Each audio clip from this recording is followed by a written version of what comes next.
Nurse places a healthy baby next to dying twin, and what happened left everyone dumbed down. A grieving mother has shared a touching photograph showing her premature baby giving her dying twin sister a goodbye hug, taken as they were held together for the first time.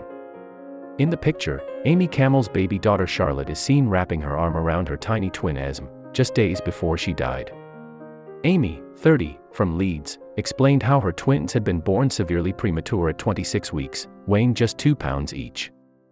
Just before the photograph of her 2 daughters was taken, doctors had given Amy and her husband Connor the devastating news Esme had an extreme amount of fluid on her brain and would likely not survive. The couple were then forced to make the heartbreaking decision to turn off Esme's life support.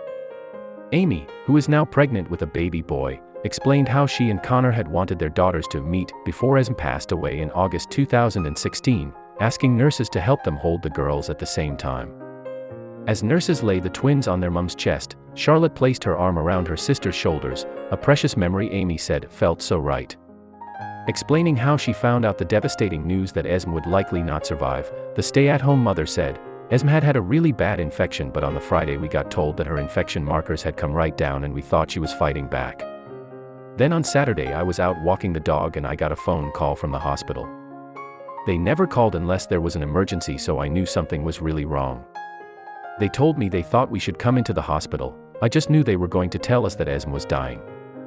I collapsed in the field and a man from the village had to come and get me to my feet. I called Connor and we drove to the hospital. It was such a horrible drive. The whole time I knew I was on the way to face hearing that Esme was too poorly.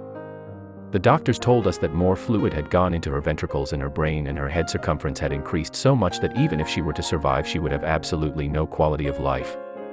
We knew we didn't want Esme to suffer, but how do you decide when to switch off your baby's life support? It was a massive decision," she said. "How will you know when to end your child's life? All I did know was that before she died I wanted them to meet one another. Connor and I had never been able to hold them both at the same time, so the nurses arranged to help us out. They were really brilliant the whole way through." Describing the special moment that Charlotte embraced her tiny sister, she said, "The nurses placed them on my chest and Charlotte put her arm around Esme and I thought, they love each other." Esme, pictured on her last day before her life support was switched off, had been suffering with a bad infection before doctors discovered the fluid on her brain. It was probably Charlotte just getting comfortable, but it would be beautiful to think she was giving her sister a big cuddle. She is such a caring girl that maybe she was hugging her. That moment of having them both snuggled up in my arms was the best moment of my life. Despite the devastation of what we had just been told, in that moment everything felt so right. After a late evening spent holding their girls, Amy and Connor arranged a christening for Charlotte and Esme on the ward at Leeds General Infirmary on Sunday, August 28, 2016. Still distraught at the thought of having to decide when to turn off her baby's life support, Amy spent that night sat by Esme's incubator chatting to her shining star, her tiny dancer, and writing about her baby. The parents knew the next day it was the right time to put an end to their daughter's suffering, and Amy and Connor held their brave daughter for 12 hours after her life support was turned off until she died in her mother's arms. Esme was buried in Charlotte's christening outfit on September 13, 2016, and Amy planned a celebration of her life in a hall decked out with bunting and photos of their last day together taken by the charity Remember My Baby. Amy said, "The christening was beautiful, all our family and close friends were there. The church was so full that people were having to stand at the back. It felt very special. It made us feel very loved, and that Esme was very loved. I didn't know how I was going to cope, but I found that the times I have feared the most are now the times I have the most treasured memories of. We were going to switch off Esme's life support after the christening, but we couldn't do it. It was such a lovely day and we didn't want to remember saying goodbye to her on her christening day. We decided to wait until the next day. By this point she was having really regular seizures and we knew that there was no benefit to prolonging her suffering." She continued, "That night I couldn't sleep, so I went down to see Esme. I sat by her incubator and asked the nurse for a pen and paper. I just started to write about her. We always said she would be a dancer or love yoga because she was so relaxed and her little feet were always on the go. After each thing I wrote I would chat to her and ask her, 'Come on Esme, what should we write next?' It felt so good to write it all down and capture everything special about her. It also felt like such a nice time to have with just the two of us." The next day Connor and I knew we were ready. Connor carried her down to the family room.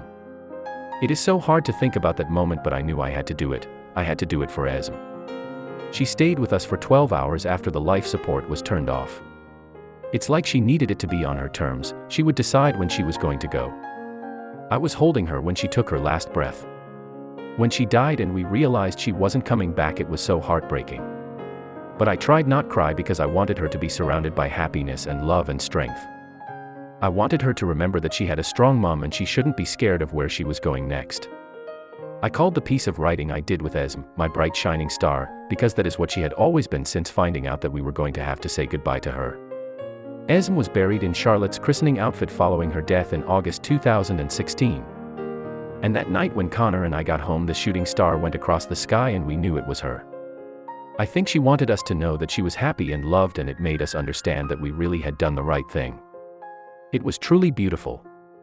Connor and Amy, who met 12 years ago on the rowing team at Northumbria University, were over the moon when they found out they were expecting a baby in February 2016.